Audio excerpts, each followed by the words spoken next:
Boa noite, a graça e a paz do Senhor Jesus Cristo. Bom, queridos, vamos fazer uma oração nessa hora. A gente não pode fazer nada, sempre vem dizendo, fazer nada, iniciar nada sem oração. A oração foi algo que Deus nos deu para comunicar com Ele.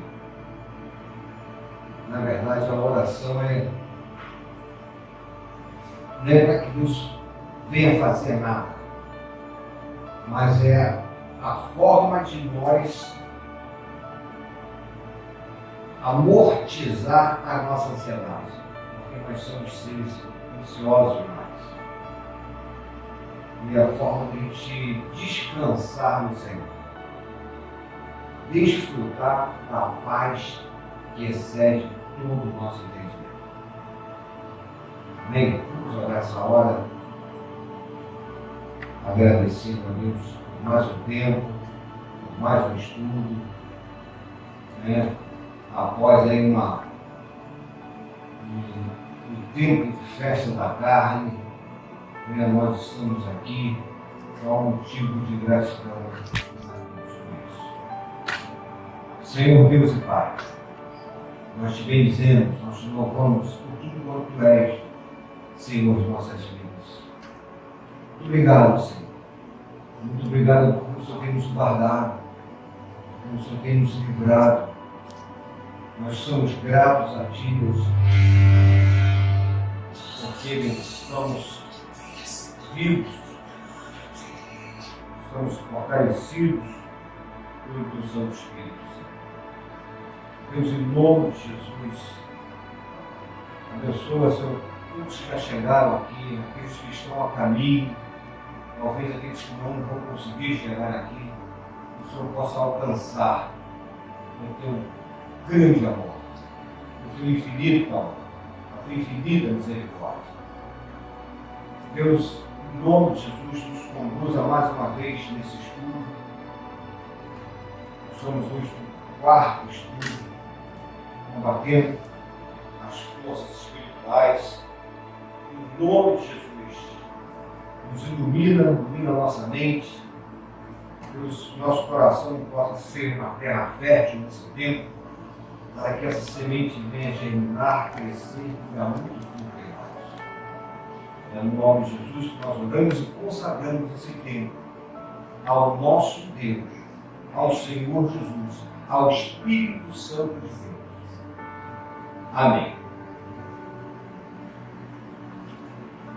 Ela distribuir as folhas aí. Bom, queridos, estamos aqui no quarto estudo e temos como um subtópico os ataques sobrenaturais e além do que podemos aguentar. Então vamos ver isso aí. A gente passou pela primeira fase, que foi uma fase introdutória. A segunda fase foi o cristão ingênuo. A terceira aula nossa foi sobre os ataques simples e sobrenaturais. E hoje, além do que podemos aguentar. Então vamos prosseguir esse estudo no nome do Senhor Jesus Cristo. Conforme explicamos em detalhes no estudo anterior, os ataques sobrenaturais das forças espirituais do mal contra o cristão se distinguem dos ataques simples, não quanto ao tipo de tentação, mas sim na sua intensidade. Ou seja, via de regra, se o cristão mantém um relacionamento íntimo com o Senhor, escutando e obedecendo ao nosso amado conselheiro, os ataques simples são relativamente fáceis de serem combatidos, conforme nos foi dito pelo nosso irmão Paulo.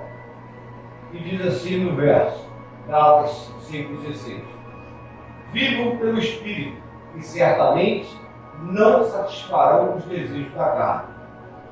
Este, porém, não é o caso das provações sobrenaturais, que são bem mais difíceis de entender e de se livrar. Como nós vimos no estudo passado, os ataques psíquicos eles acontecem diariamente, constantemente na nossa vida, diferentemente dos ataques sobrenaturais, porque eles não são corriqueiros, eles acontecem sim na nossa vida, mas de uma forma mais relativa. E como nós identificamos eles?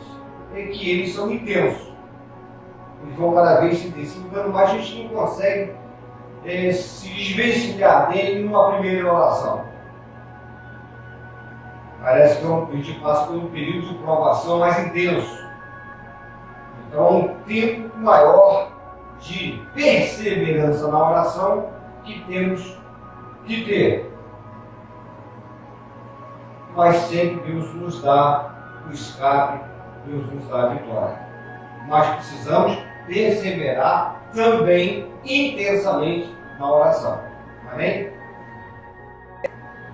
Dando uma pequena pausa, deixe-me alertar que nesta série utilizamos os termos tentação, provação e teste. Tentação, provação e teste. Se liga nisso. Como sinônimo, fazemos isto porque no original grego, uma única palavra, peirasmos, é usada. Eis alguns exemplos de uso variados de peirasmos. A gente vai ver aqui duas passagens, que é em Mateus 6, 13, eu queria ler com vocês, que diz assim: e não nos conduzas à tentação, mas livra-nos do maligno, porque teu é o reino, o poder e a glória para sempre. Amém. E o outro que eu gostaria de ler nesse primeiro momento, para vocês podem consultar depois, com a apostila que vocês têm, vocês podem consultar depois. Quero ver Apocalipse 3:10. Porque preste atenção à minha exortação, quanto a suportar os sofrimentos com paciência. Eu, igualmente, te livrarei da hora da tribulação, que virá sobre o mundo todo, para pôr à prova os que habitam sobre a terra. Então, como nós falamos antes aqui, tentação, provação e teste são situações que nós não estamos isentos. Nós vamos passar por tentação, provação e teste sempre. Porque essa será a nossa aprovação. A nossa aprovação está a passar por isso.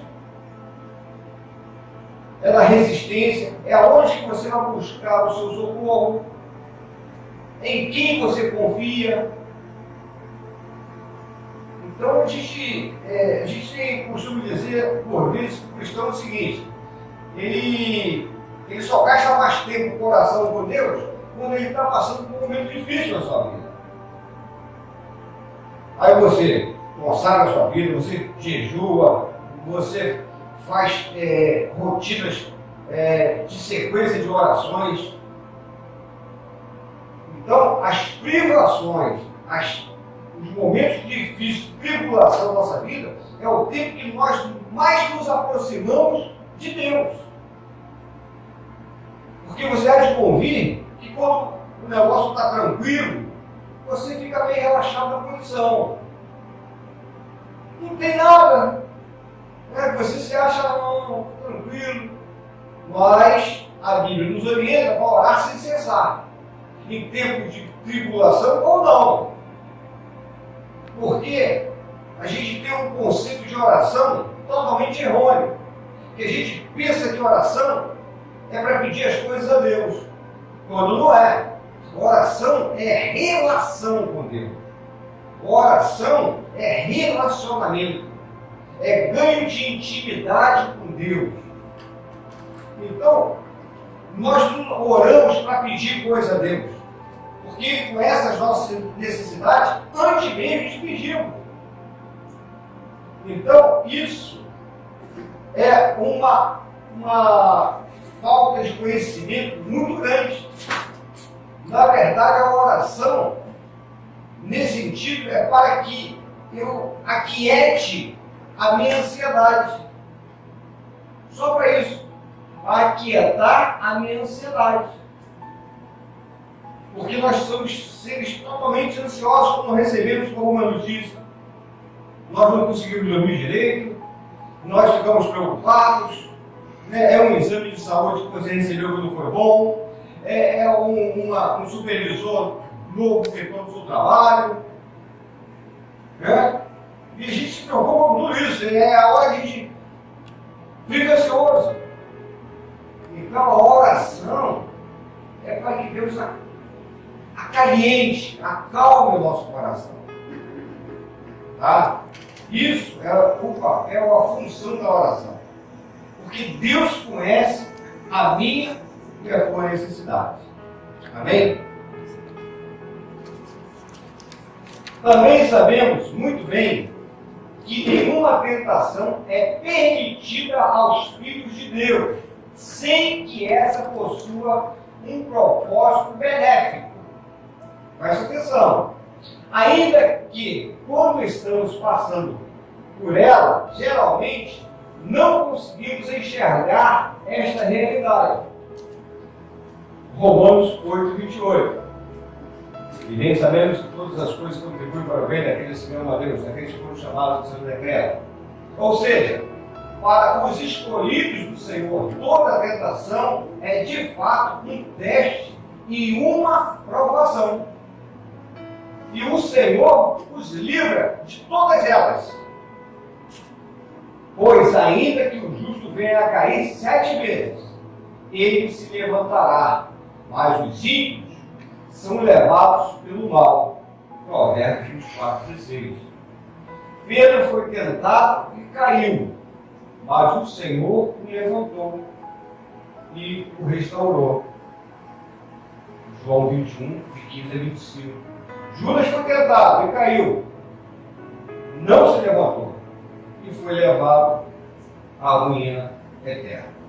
Essa passagem está em Mateus 27, de 1 a 5 e João 17, 12. Vamos lá. Bom, a gente viu ali que aquela passagem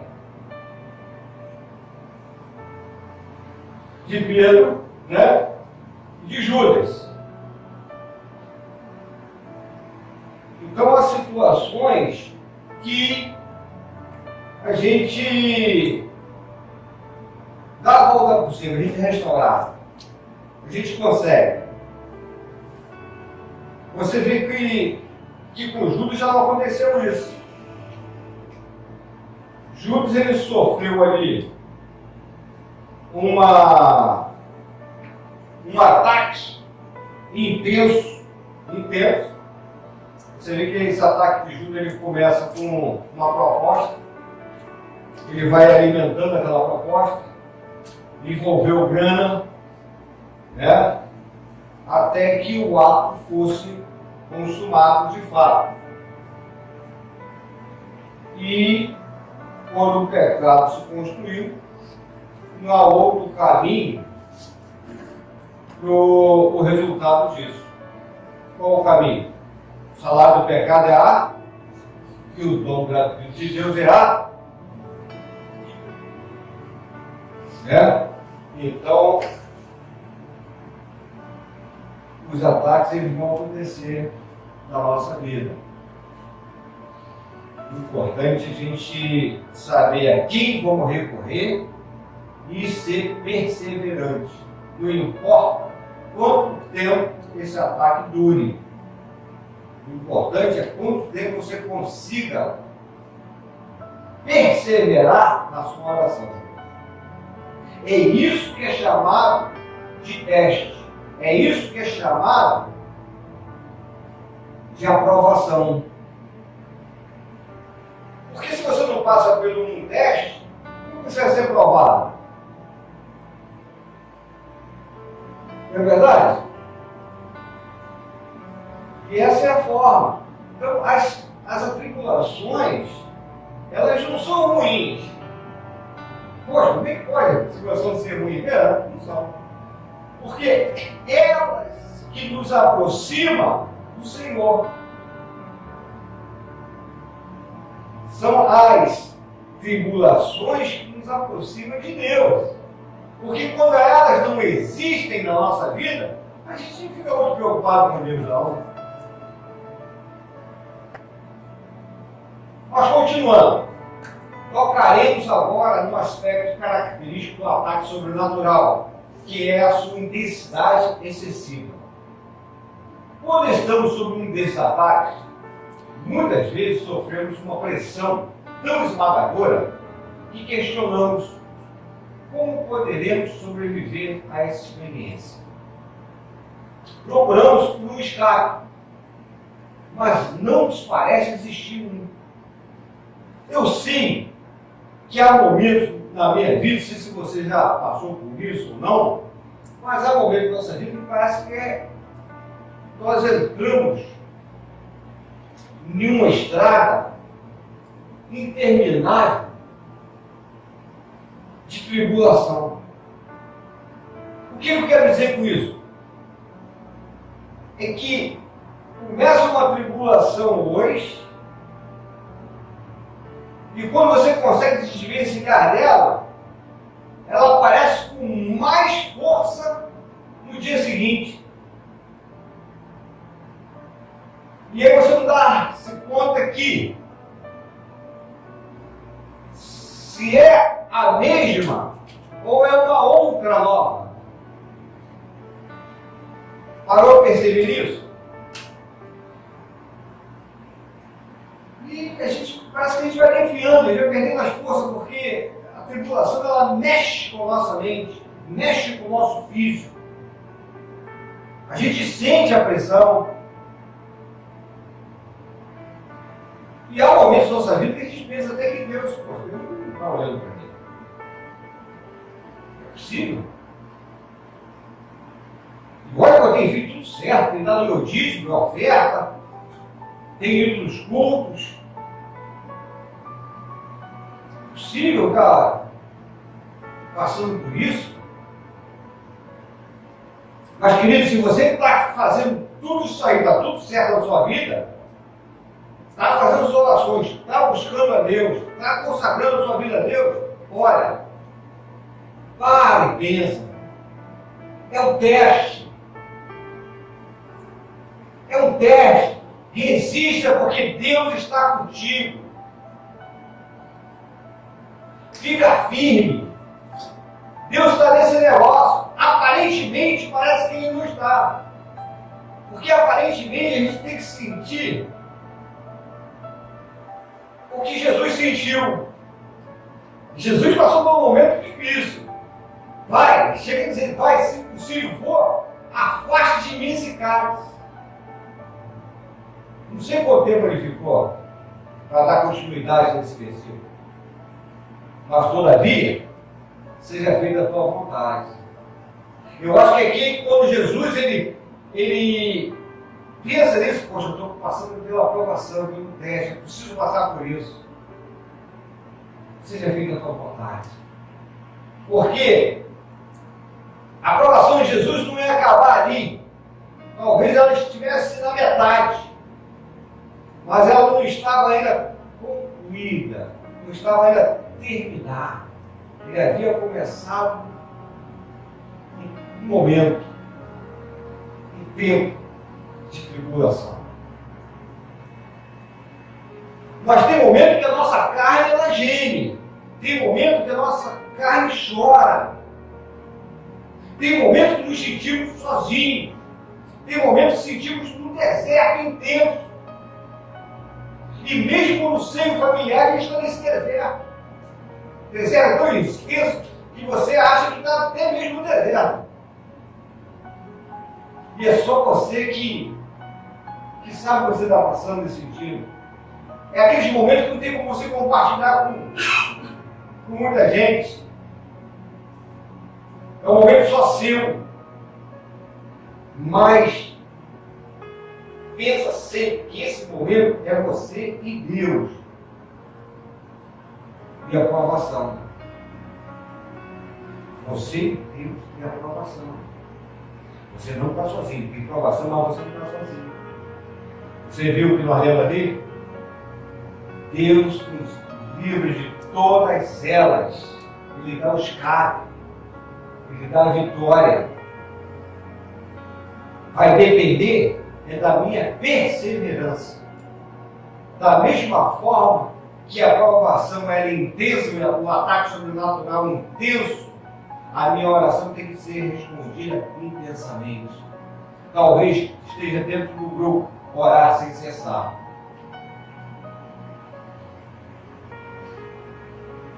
Desesperadamente procuramos por uma solução lógica. Isso é um fato. A gente quer racionar as coisas. Né? Então, desesperadamente procuramos por uma solução lógica, algo que faça sentido. Mas nada que vem na nossa mente nos parece viável. O motivo desse desespero, irmãos, é que soluções lógicas se baseiam em fatos. E a gente não tem isso. Como é que a gente mede isso? Como é que a gente classifica isso? Como é que a gente entende isso? Porque a gente tem uma mania, um costume de viver o espiritual em punho do físico. A gente quer buscar resposta. A gente quer entender. Tem coisa que não dá para entender. Só dá para crer. Creia que Deus está contigo. O negócio é estranho. Não dá, não tem como explicar. Por isso que fica difícil você argumentar com outras pessoas. Eu falo, o quê? Não, estou angústia. Eu estou angustiado. É difícil para mim, estou angustiado. Estou arrebentado por dentro. As pessoas estão vendo o meu semblante de mentira, de máscara. Eu estou sorrindo, mas na verdade por dentro eu estou chorando. Eu estou triste demais, estou angustiado. Mas o que eu não posso perder é o meu alvo. É Cristo. Eu não posso perder Ele da minha linha de mira e visada. Né? Sempre. O autor e consumador da minha fé está aqui. Talvez esse seja o momento do meu vale da sombra da morte. Mas mesmo lá no vale da sombra da morte, ele falou o quê? Não temereis. Por quê? A tua vara e o meu cajado, a tua vara e o teu cajado me consolam. Não é verdade? Tem momentos na nossa vida que a gente vai atravessar vales. Vales são escuros demais. Mas eu sei que o Senhor é o meu pastor. Aí ele, bate com o cajado nas pedras. Eu não vejo porque é vale escuro. Mas eu sei que ele está ali pelo som do cajado. E quando eu tropeço com uma pedra daquela, eu sinto a volta do cajado me resgatando, porque ele está ali. Deus está ali. Deus sempre estará aonde você estiver. Você crê? Sim, então ele está. Se você não crê, dificilmente você vai entender isso. Deus, ele é onisciente, onipresente. Ele sempre está aqui, perto de mim, perto de você, perto de nós. Estes ataques, porém, não são baseados em fatos, mas na mentira. Olha, se liga nesse pedaço agora. São baseadas em mentiras. Sim, na mentira. Mas somos levados por estas situações, mesmo assim, devido ao poder sobrenatural que os anjos, incluindo os anjos caídos, possuem sobre nós. E é por isso que os chamamos de ataques sobrenaturais. O que quero dizer com isto é que, muito embora, obviamente, sabemos em que estamos sendo tentados, não existe um porquê de tanta angústia. Olha o que o salmista diz: estou gasto e muito abatido, o meu coração geme de tanto sofrimento.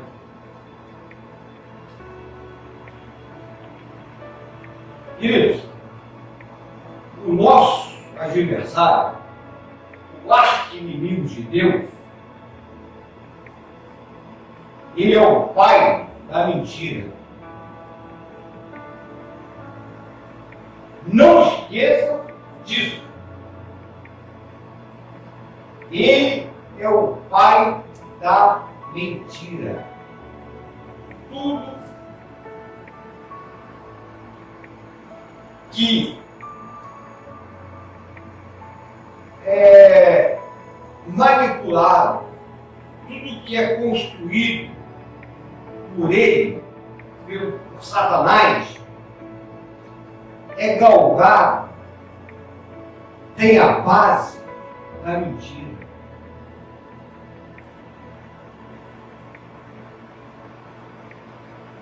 E ele não se firmou na verdade. Ele engana,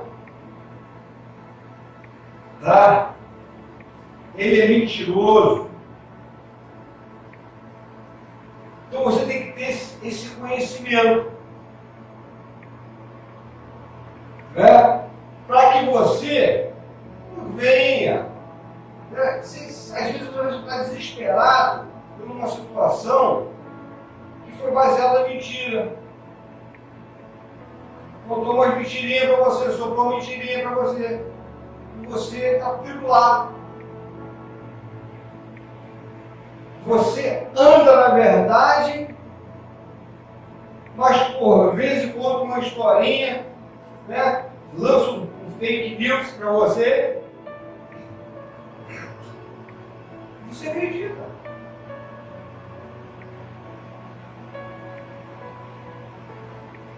Chegou agora a mensagem? Chegou alguma coisa para você? Fundamento. Isso tem coerência nisso? Isso tem verdade nisso? Dá.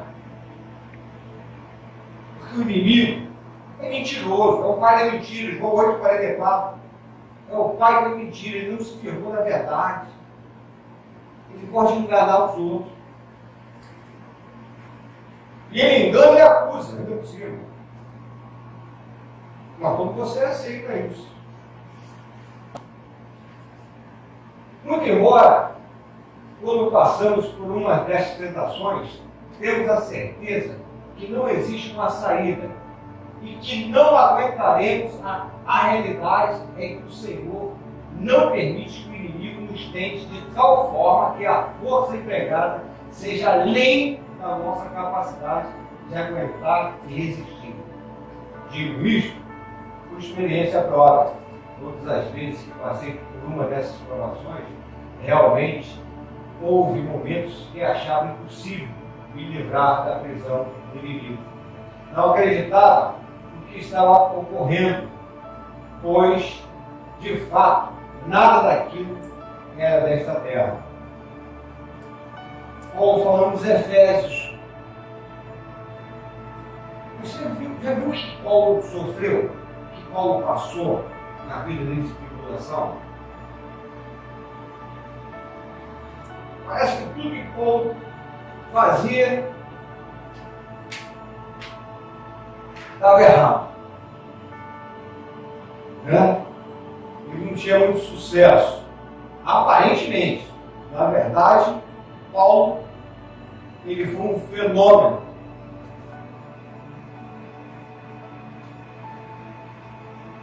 Mas Paulo, ele, na realidade humana, física, a gente olhar no contexto físico, Paulo sofreu demais. Paulo foi atribulado demais. Passou por muitas provações.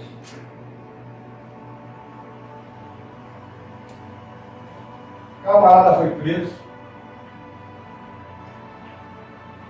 Náufrago. Picado de cobra. Onde ele chegava, eu queria a cabeça dele. Perseguido. Como sofreu demais. E ele sabia que esse contexto era um contexto espiritual. O tempo todo. Ele chega a dizer, olha, poxa, o bem que quero fazer, se eu faço, mas o mal está sempre diante de mim. Paulo conhecia o contexto espiritual que estava em volta dele. Todo o tempo. Todo o tempo, por quê? Paulo era um guardião das trevas. Paulo é um exterminador do futuro 3. Paulo era do grupo de extermínio. Da milícia, perseguidor de cristão, matador, era bravo. Servia quem? O rei das trevas. Aí Paulo agora está servindo o rei da luz. Meu irmão, você acha que isso vai ficar barato? Não vai. Ele é um grande combatente, um grande guerreiro. Então, não vai ficar barato isso. Os ataques sobrenaturais vão se intensificar sobre a vida dele, sim. Como se intensifica sobre a minha vida, a tua vida, como se dedica ao Senhor Jesus Cristo. Quanto mais nós nos dedicamos a Deus, quanto mais nos aproximamos de Deus, mais ferrenha fica a nossa batalha. Não tem ingenuidade como nós vimos lá passado. Não tem. Você tem que tomar esse conhecimento. Essa historinha, recebe Jesus na sua vida e acabou seus problemas. Mentira! Que problema? Depende de como você qualifica problemas.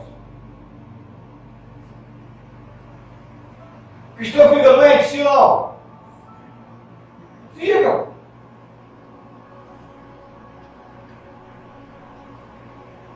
Passa por momentos de privações financeiras, sim ou não?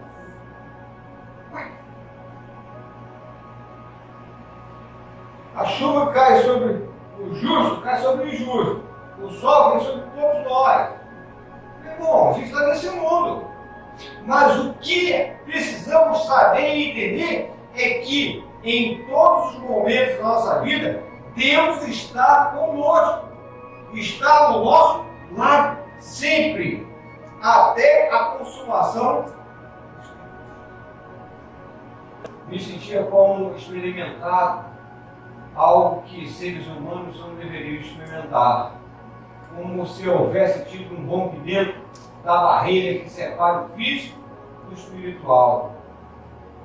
Irmãos invisíveis estivessem procurando me acorrentar em um local de trevas, onde não existe nenhum escape, nenhuma esperança. Mas de repente me vinha uma voz no alto que me dizia: reaja, lute, chame pelo meu nome e me resgatarei. E assim fiz todas as vezes. Na minha fraqueza, clamei ao Senhor por misericórdia, e me veio uma outra mão superior à do diabo, que me resgatou deste meu inimigo, que procurava me afogar em um oceano de desespero. O rei Davi se refere a esta mesma experiência quando nos escreveu: o mal estendeu o braço e me tomou, tirou-me das muitas águas, livrou-me do meu inimigo forte e daqueles que me odiavam, pois eram mais poderosos do que eu. Surpreenderam-me eles no dia da minha calamidade, mas o Senhor foi o meu amparo. Trouxe-me para um lugar espaçoso, livrou-me, porque tinha prazer em mim. Recompensou-me o Senhor conforme a minha retidão. Retribuiu-me conforme a pureza das minhas mãos. Aqui a gente vê um Davi contando o seu testemunho. Davi relatando os momentos também dos ataques sobrenaturais sobre a vida dele. Então a gente vê que não é diferente de nós. Davi, um homem como eu e você, e com o mesmo Deus. Então nós temos que confiar e resistir sempre. Resiste, meu irmão. Isso não é para toda a vida, não. Pode crer que você vai aguentar sim.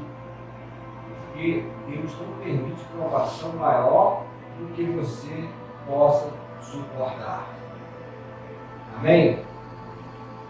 Muito embora durante um ataque sobrenatural, muitas vezes temos a impressão de que nos é impossível obter uma vitória. A verdade é que, conforme o nosso irmão Paulo nos escreveu, o nosso Pai jamais permitirá que os seus filhos sejam de fato tentados além da sua capacidade de resistir e no final saírem vitoriosos. Não vos sobreveio nenhuma tentação senão humana, mas fiel é Deus, o qual não deixará que sejais tentados acima do que podeis resistir. Antes, com a tentação dará também o meio de saída, para que a possais suportar. 1 Coríntios 10:13. Irmão, o texto todo fala de resistência. Então, resistir é uma capacidade que eu e você temos. Nós temos a capacidade de resistir. E precisamos exercitar isso. Sempre. Como? Sempre. Porque se a gente esmorecer, a gente está abrindo a nossa guarda. Estamos nos rendendo ao mal. Porque Deus também não se agrada de covarde. Tá? Porque você é mais semelhança de Deus. Então você tem coragem. Você é um ser corajoso. E se Deus usou essa palavra resistir, é porque Ele sabe que nós temos resistência para isso.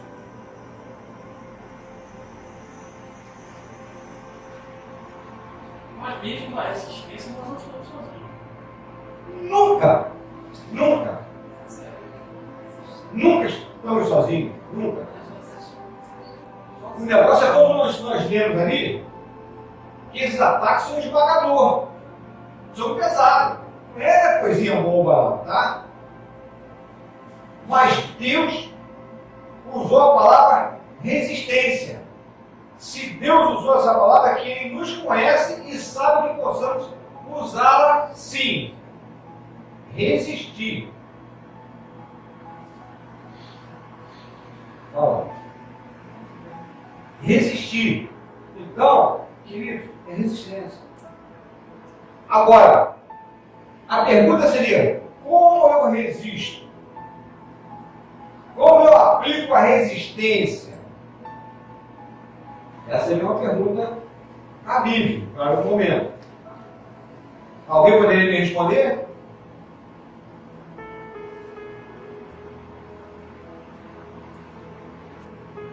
Bom, vamos entender essa palavra resistência. Digamos que eu esteja carregando um peso. E eu já sei, com a minha força, até onde eu consigo chegar com esse peso. Eu estou só. Começa a carregar esse peso. Né? Dá vontade de largar. Porque está pesado demais. Parece que eu não vou lá aguentar. Eu continuo. Como é que eu carrego esse peso? Senhor, me ajuda. Sim, comigo aqui. Tu sabe a minha vontade, minhas forças esvaíam. É isso, tá, gente? O ataque é esse. Minhas forças esvaíam. Mas eu creio, tu está comigo. Tu não vai deixar. Então você continua, vai resistindo. Você continua, vai resistir. Isso é resistência. Resistência é não ceder. E quando você for cair, você vai ver a mão de Deus aqui. Porque Ele sabe até aonde você consegue chegar. Quando Jesus chegou para Pedro e disse, Pedro, ele foi o mais ousado dos discípulos, quando Jesus apareceu como um fantasma andando sobre as águas, para clarear sua mente, no episódio. Aí Pedro, Senhor, se és tu, manda eu ir ter contigo. Aí Jesus, vem. Jesus parado sobre as águas, Pedro chega até aonde Jesus está. Porque a Bíblia diz que Jesus, quando ele veio andando sobre as águas, ele veio andando, ele resistiu até ali. Porque Deus sabe até aonde você consegue chegar, sempre. E quando ele socorre, Jesus só estende a mão e levanta Pedro. Deus sabe até aonde você consegue chegar, meu irmão. Vai. Ele vai te sustentar. Você não vai perecer. Você não vai desfalecer. Você não vai morrer. Deus estará contigo. Resista. Bom, Paulo aqui deixa primeiramente claro que, embora os ataques venham de entidades espirituais, utilizando de armas espirituais, do nosso ponto de vista, a natureza dos ataques continua sendo de caráter físico e humano. Certo? Portanto, por mais que às vezes nos pareça impossível, a realidade é que, como filhos de Deus, temos condições de resistir e vencer todos estes ataques, embora não façamos a sós, conforme explicaremos mais abaixo. Logo a seguir, aprenderemos que Deus sempre nos fornece um meio de saída ou um meio de escape. Esta é uma verdade que nos causa indescritível alívio. Obviamente, só necessita de um escape a pessoa que foi capturada. Aquele que está livre não possui nada como manter confinado. Falaremos sobre este meio de escape também mais abaixo. Mas agora deixe-me explicar como o inimigo nos captura. Para que sejamos apanhados, ele sempre utiliza de uma isca mental. Presta atenção, hein? Algo que ele sabe que nos chamará a atenção. Algo que devo alertar. Não tem que ser necessariamente pecaminoso. Olha só. Este algo varia de pessoa para pessoa, dependendo da circunstância de cada um, mas pode ser tanto algo agradável como desagradável. Não importa, pois o que ele procura, a princípio, é nos apanhar em uma espécie de hipnotismo, onde ficamos mesmerizados e imersos nos nossos pensamentos. Olha só, gente, a isca mental. A isca mental. A gente elabora tudo na nossa mente, né? Ó, nós elaboramos coisas. E nós vimos que talvez não seja algo pecaminoso. Em um primeiro momento. Em um primeiro momento. Porque nós falamos que a batalha espiritual é nos levar a cometer o pecado para que morramos. Beleza? Mas no primeiro momento não é algo pecaminoso. É algo na mente, que vem à nossa mente. Nós vamos ver algumas coisas para ligar isso.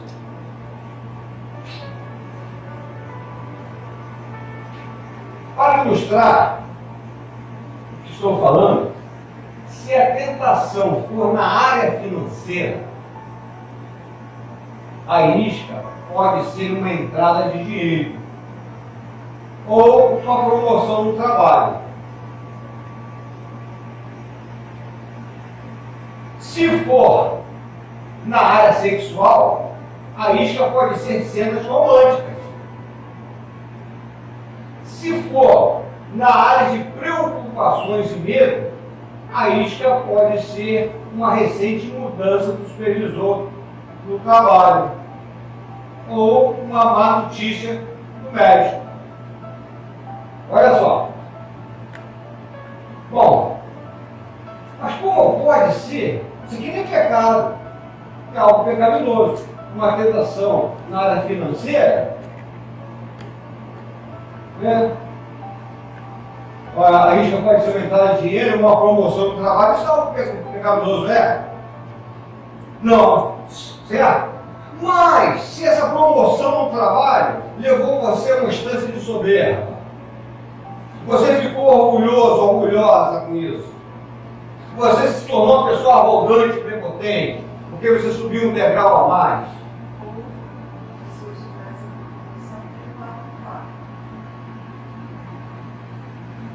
Pode ser, pode ser.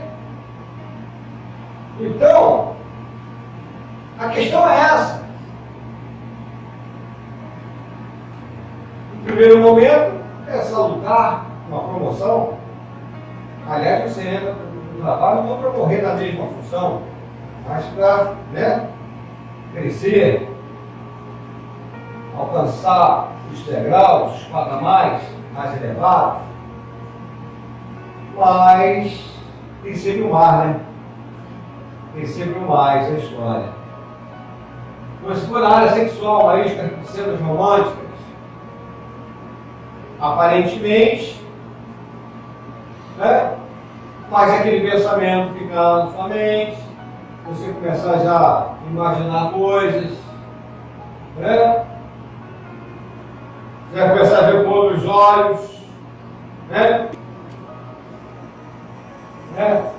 Se for na área da preocupação, o medo que chega, pessoas aí que elas são afastadas até do trabalho por conta do medo assim, doido. Então, quer dizer, isso é muita situação, uma notícia que ele recebe do resultado médico. Porque às vezes é o resultado que vem lá, que, por exemplo, no quartel, o pessoal fazia o exame de sangue do HIV. É caro, aí mandava 10 de uma vez. Fazer. Não sei como acontece hoje aí, se está mais logo no início era assim. Então, quer dizer, dentro daqueles 10 fez ter um que está contaminado. Mas você está dentro dos 10. Mas você recebeu. Até você fazer um exame sozinho, diferente, né? Muita coisa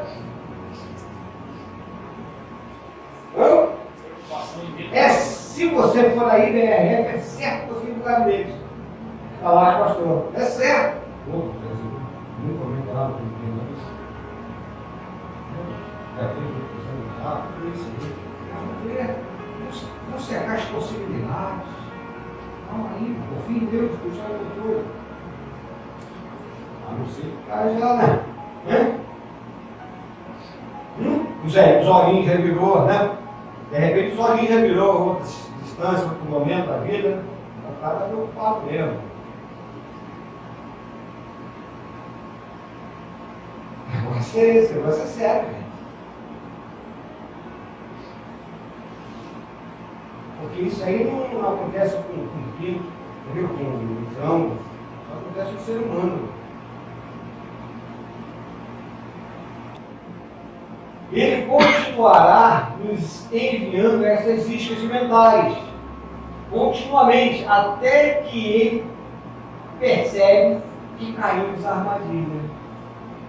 E começamos a usar do nosso tempo meditando no assunto. Uma vez que fomos fisgados, ele nos manterá neste estado de prisão mental sempre que pode, tornando estas sessões cada vez mais frequentes e longas. Você é aprisionado por qualquer coisa que seja. Você procura logo um quarto. Você logo se isola. As prisões mentais, olha só, as prisões mentais nos levam aos casulos físicos. E levam mesmo. A gente vê nessa área da análise, a gente vê que as pessoas que estão deprimidas, elas ficam confinadas nos quartos. Elas não interagem nem com os membros da família. E fica tempos isolados. Por quê? Porque estão sofrendo intensamente. Que Deus disse para o ser humano lá atrás: não é bom que o homem esteja, não é só com a mulher, não. É relação. Você não precisa de homem, mas você precisa se relacionar com outro ser humano. E quando você não se relaciona com o outro humano, você desumaniza. Você desumaniza. O próprio Deus, Ele é o Pai, o Filho e o Espírito. Então não existe Adão sozinho. Adão sozinho não deu certo. Ele fez a Eva. E depois? Caim. E depois? Abel. E depois? Foi embora. Parou mais. Nós estamos aqui. Aí.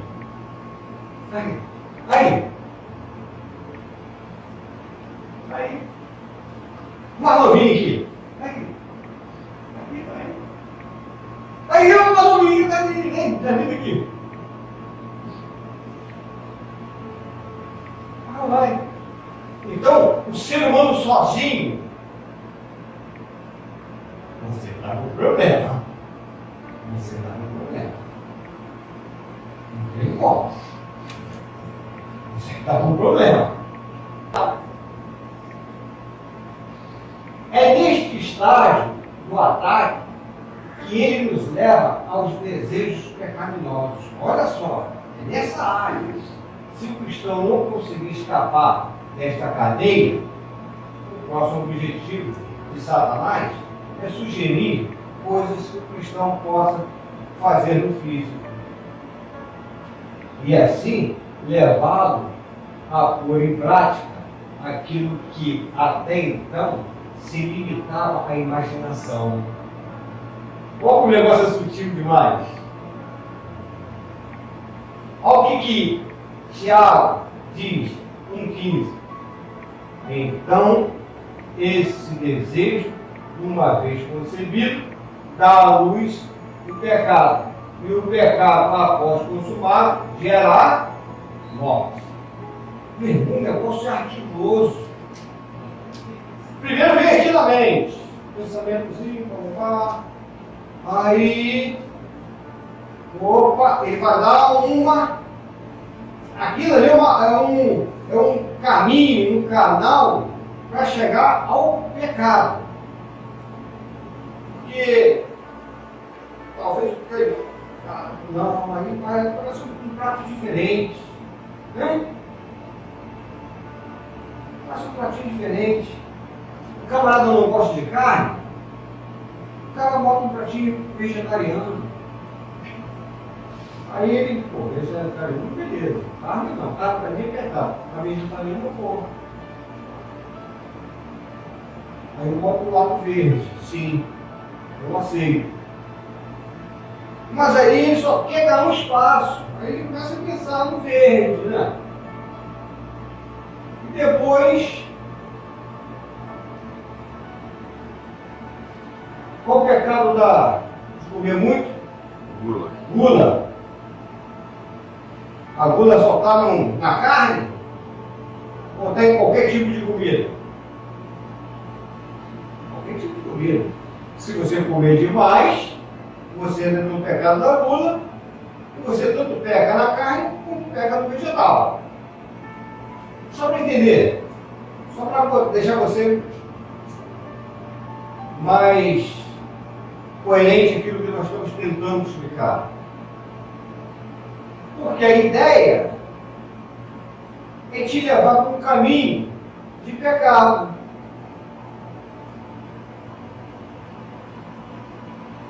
E se ele conseguir, o pecado é consumado. E o pecado consumado, ele gera a morte.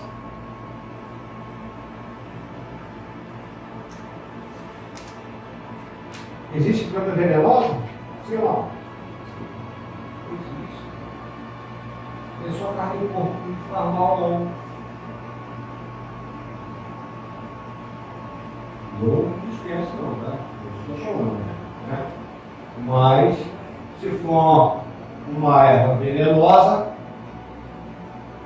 mesmo cara vegetariano, ele pode se dar mal, né? Não dá. Falemos agora sobre o meio de escape, que o nosso irmão Tiago nos escreveu. A forma que Deus nos resgata das carnes do pai da mentira é através da verdade. Olha só que legal. Devemos lembrar que tudo aquilo que Satanás oferece é baseado no engano, na farsa, na ficção, na ilusão, no engodo. Se o diabo nos oferece algo que no início possui um fragmento de verdade, é simplesmente porque assim é mais fácil nos confundir e, eventualmente, nos levar à mentira por completo. Sim, porque mentir é o único idioma que ele realmente conhece.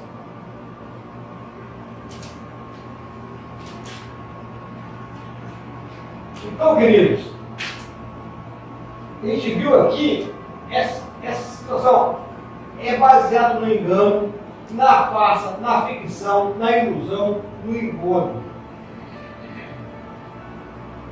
Cuidado com o que chega até você. É um presente, é uma ajuda, ainda bate de coração. Leva para casa uma hora não. Deixa lá. Ó. É assim sutilmente demais. É no momento de alegoria, é no momento de festa. E você, que legal. Não é a pessoa, é quem está por trás da pessoa. Seja prudente. Seja prudente. Já falei várias vezes aqui, que chega na sua casa, meu irmão, Pai, consagra a Ti, Senhor. Carinha, não sei se eu fui feito um espírito macumbeiro, um feiticeiro, um bruxo, mas agora, Senhor, em nome de Jesus, abençoa essa carinha, consagra ela a Ti, Senhor. Aí sim.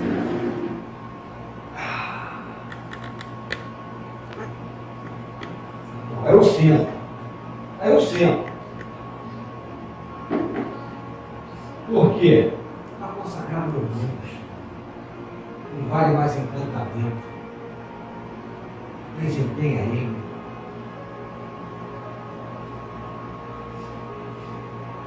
Agora o que estou dizendo? Pega as coisas. Chegou o pão, a fome é maior do que a oração. E quer orar. O pãozinho, toda a padaria, o santuário. Os seus melhores pães. Quero saber se seu João é devoto de Aparecida, Benedito. Quero saber que quando ele chega aqui, na minha casa, a casa de Jesus Cristo, Pai, obrigado por esse pão.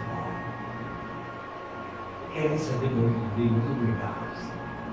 Acabou, meu irmão. Abre, tira um miolo. Tira um miolo.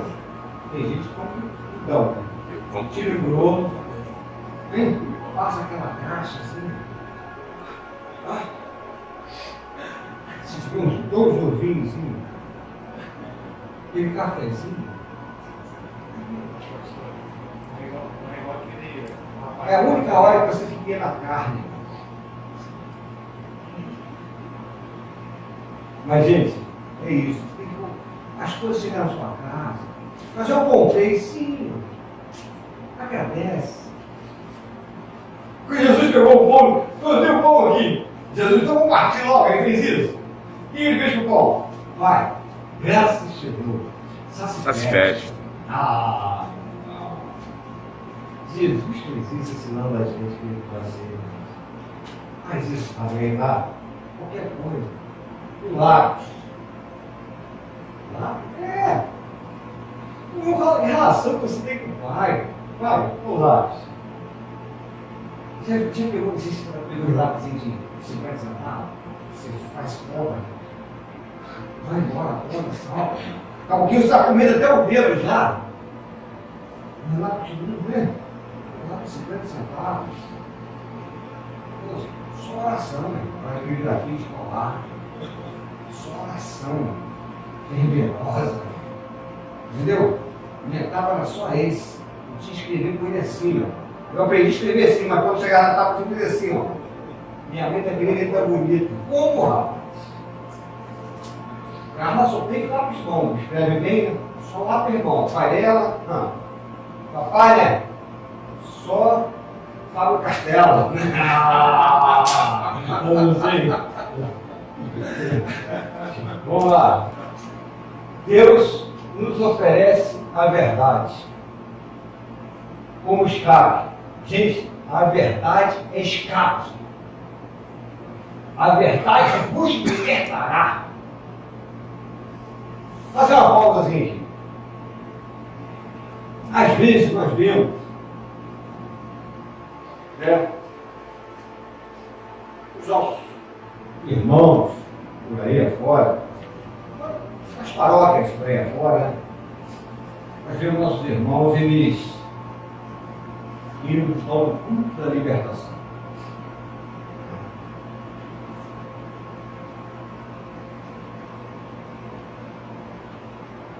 Bom, vida de cada um. Cada um para o que ele achar que tem que ir.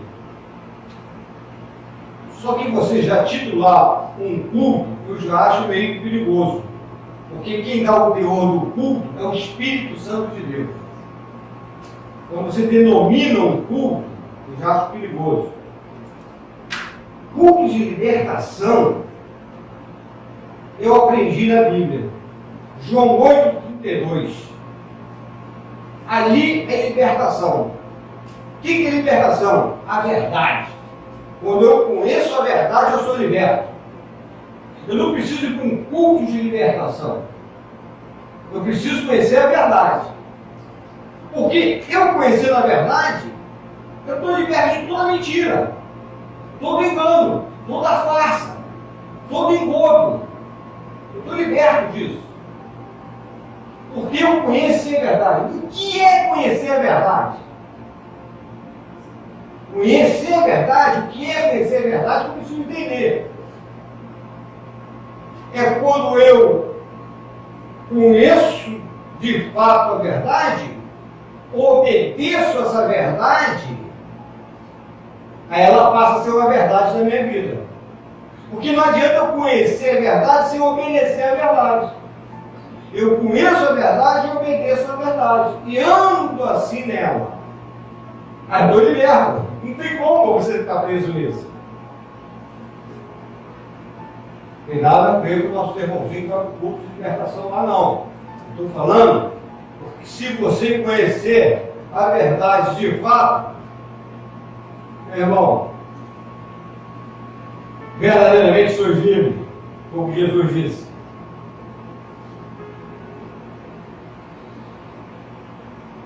Vamos lá. A verdade, que é a palavra de Deus, João 17, nos alerta contra a realidade da vida. Durante estes ataques, as revelações de Deus quanto a quem somos, de onde viemos e para onde vamos, nos serve como uma espécie de água gelada no rosto, uma espécie de choque térmico que nos acorda e nos liberta do mundo fantasioso do inimigo. Sim, porque todo indivíduo que cai na armadilha do inimigo termina descobrindo, às vezes muito tarde, que foi enganado. Que tudo aquilo que lhe foi exibido, ou melhor, tudo aquilo que lhe foi prometido, não passava de uma farsa. Então, queridos, a verdade, ela destrói a mentira. Verdade é uma arma poderosa para o cristão, porque ela destrói a mentira. A mentira perde força na verdade. Ela não se sustenta na verdade. A verdade é uma forma de resistência sua. Porque quando você pratica a verdade, o diabo foge de você. Porque ele não se firma na verdade. Presta atenção. Não sou eu que estou dizendo isso, é a Bíblia que está dizendo isso, que diz isso. Ele não se firmou na verdade. Então, verdade é uma forma de resistência que temos. Use a verdade sempre, porque você não dá brecha para o inimigo. Tem verdade, ele. Agora, se tem mentira, tem engano, aí.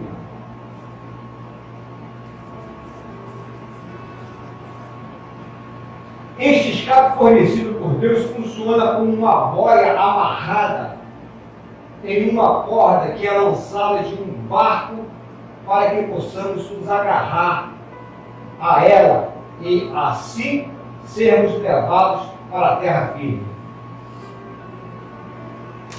Talvez seja aquele episódio de Jesus e Pedro que eu farei aqui. A nossa boia é Cristo, que não nos deixa afundar, nem morrer afogado. Em um outro estudo, se o Senhor permitir, falaremos dos casos em que esta boia é lançada, mas a pessoa a dispensa, preferindo se afundar cada vez mais no mundo fictício do inimigo. Eles, porém, não quiseram escutar, viraram as costas e taparam os ouvidos para não ouvir. Zacarias, profeta menor, 7:11. Os ataques sobrenaturais das forças espirituais do mal possuem como objetivo separar o cristão de Deus. Presta atenção, gente. Olha o intuito desse ataque sobrenatural. Porque quando o inimigo ele consegue separar o cristão de Deus, você morre no campo de batalha. Da mesma forma que no mundo animal, os lobos e as hienas, quando caçam, procuram separar os filhotes dos seus pais, para que assim os possam capturá-los, matá-los e devorá-los com facilidade, sem o risco de se ferirem. É assim mesmo essa historinha, né? Um bom exemplo do contexto. Não saia de perto de Deus, porque Deus jamais sai de perto de você. É nós que nos afastamos dele, não ele que se afasta de nós. Queridos, concluindo este estudo e em preparação para o próximo, quando fecharemos este segmento sobre os ataques sobrenaturais das forças do mal, queremos deixar bem claro que não existe um cristão que não passe por este tipo de ataque. Não existe. O que ocorre é que muitos dos nossos irmãos nem se dão conta do que está transcorrendo e simplesmente seguem a tentação, deduzindo que é impossível resistir.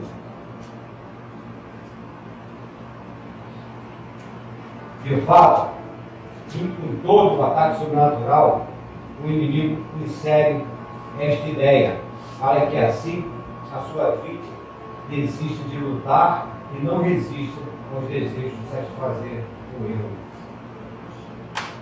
Mas resistir, ele deve. Por mais forte que seja o ataque, resistir, ele deve. Por mais fraco que ele se encontre, resistir, ele deve.